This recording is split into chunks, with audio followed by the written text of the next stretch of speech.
Hello, everyone. Welcome to Derek's Football Corner. As the famous saying goes, the final whistle is only the beginning. I'm just here to give a preview of the round of 32 games that'll be starting from tomorrow, Sunday. I know some games are still being played, so all the rounds have not been finalized yet, but we've gotten most of them already. So I think I'll just give a brief analysis of those that have qualified already and the games that are coming up, and just let me know what you think and what's your favorite matchup or which game currently do you think is going to stand out the most. Well, the first round we have Canada and South Africa. That's the game that will actually start the round of 32. Well, that's a 50-50 game, although many people will say Canada are favourites, but really, the fact that South Africa actually qualified when, in all honesty, I actually didn't give them any chance at all, and the fact that they were able to qualify, so that means you can't just write them off. So it's a 50-50 game, and also let's not forget it's a knockout game, and once it's a knockout game, anything can happen. I mean, they could play they could play level, they could on scores or a nil-nil draw, but of course there must be a winner, so there's going to be extra time and penalties. So once it's a knockout game, it's a 50-50 game because you have to take your chances, and it depends on the team that take the chances on the day. That's the team that's actually going to come out on top. For the next day, on Monday, that's June 29, we have 3 games. So that are between Brazil and Japan, Germany and Paraguay, and Netherlands and Morocco.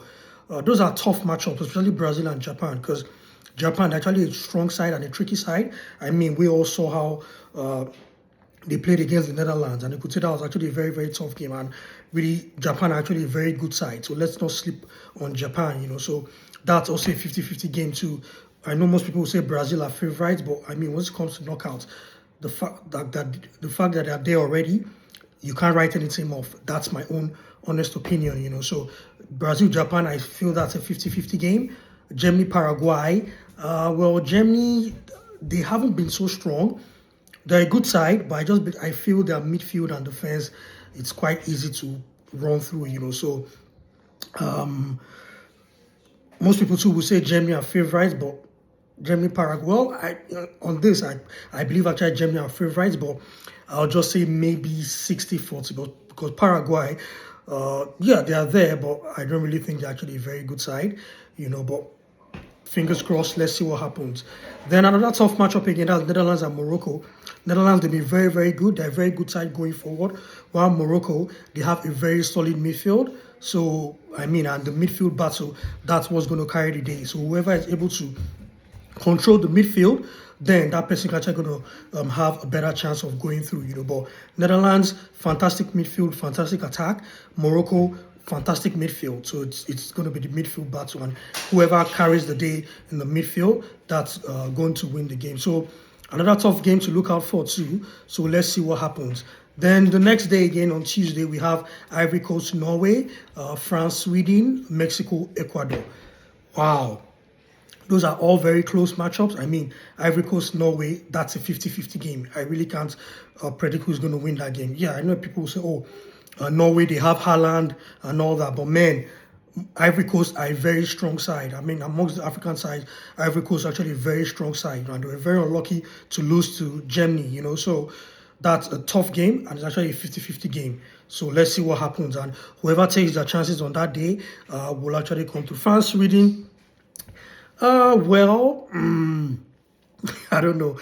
That's a tricky one, but I mean, everyone says France are the favourite, and so far, so good. France seems to be the strongest team, and they won their 3 games, and not just that, especially the last game against Norway, even though it was the Norway second 11, France just sorted them aside, So France actually favourite. So, and Sweden, yes, they actually will try, but I mean, with the way Netherlands actually just brushed Sweden aside, I don't really think Sweden will be able to compete with France. But the beauty about football is that it's a very unpredictable game.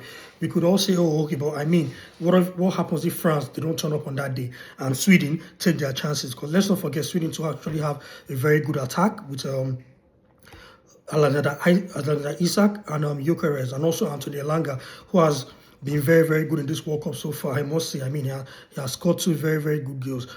Two very good goals, more than I actually did with Newcastle, And I think so. They also have this guy Ayari, who's a very good midfielder. So let's see, but of course, France are definitely favourites. Then Mexico, Ecuador. Yeah, Mexico, they came into this round of 32 with a 100% record.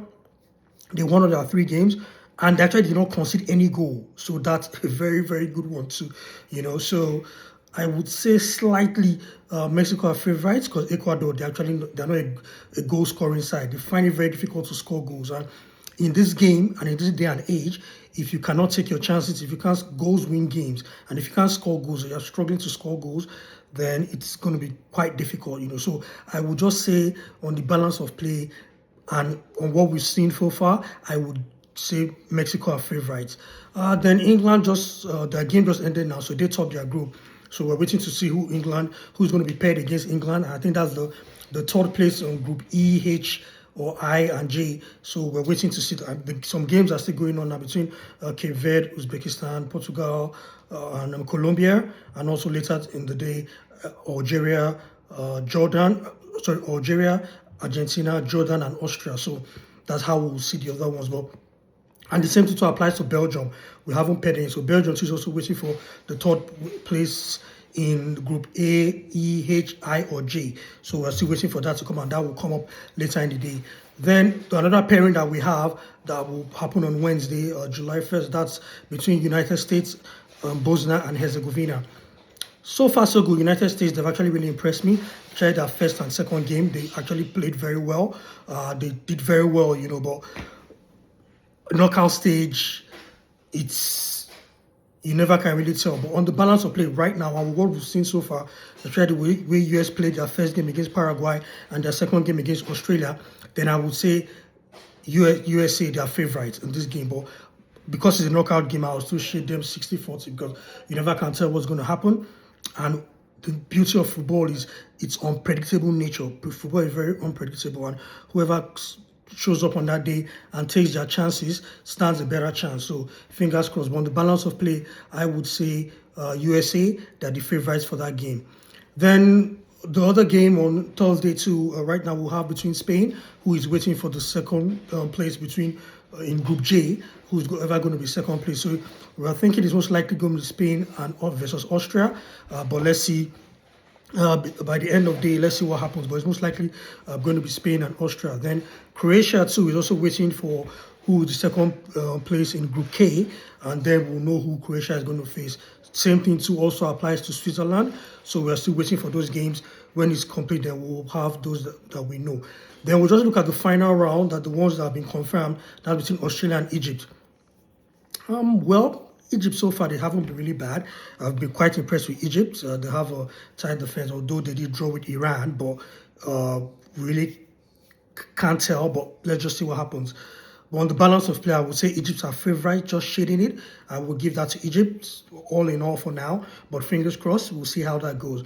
Then another pairing that has been confirmed is between Argentina and Cape Verde. Cape Verde actually did very well with 3 draws. They drew against Spain. They drew against Spain, Uruguay, and also Saudi Arabia. Yeah, so they qualified with 3 points. But of course, with the defending world champions, I don't think I even need to talk about this game at all. And with Messi and his usual customers of 100%, Argentina are favourites. In fact, that's the only game I can say most likely 80-20. That's the one I will score the highest, 80-20. But all the other ones, because it's a knockout game, they are still close. So fingers crossed, we'll see how it pans out.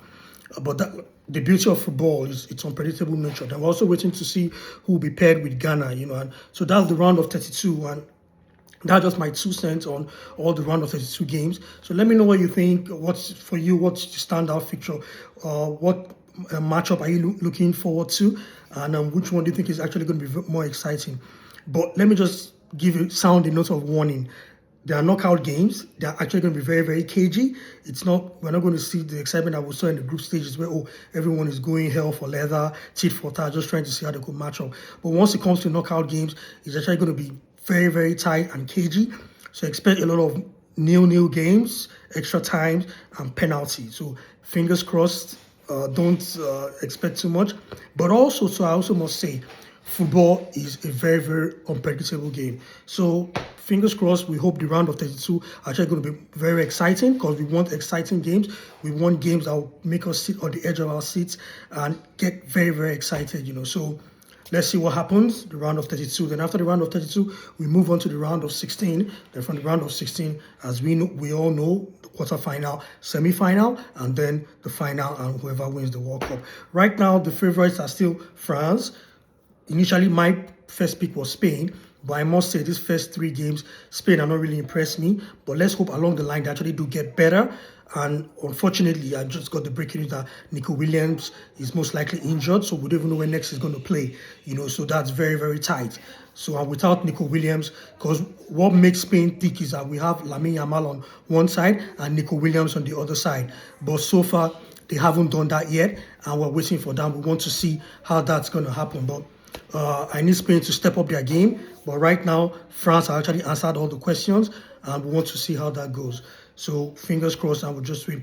Then also football breaking news. Of course, we know Man City, they've signed Elliot Anderson for £160 million, which I must say is quite a lot, really, there's something they must see that we haven't seen. But I would say that's a whole lot of money for Elliot Anderson, because I see him as a holding midfielder, and I don't actually see him doing all those line-breaking passes, But fingers crossed, who knows, he could turn out to be a wonderful player, but fingers crossed, let's see. Another bit of breaking news that I must mention too is I heard that right now, Chelsea, they are going in for Granit Xhaka. That's out of the blues. That's a transfer that no one actually saw coming, of course. But we know there's a link between the coach, Xabi Alonso, and Granit Xhaka. And also, to be fair to Granit Xhaka, he was outstanding last season for Sunderland. So maybe, and also Chelsea, we all know they've been looking for a little bit of more experience. They want more experienced players. So, Granit Xhaka is, when you talk of experience, he ticks all the boxes. So let's see what happens there.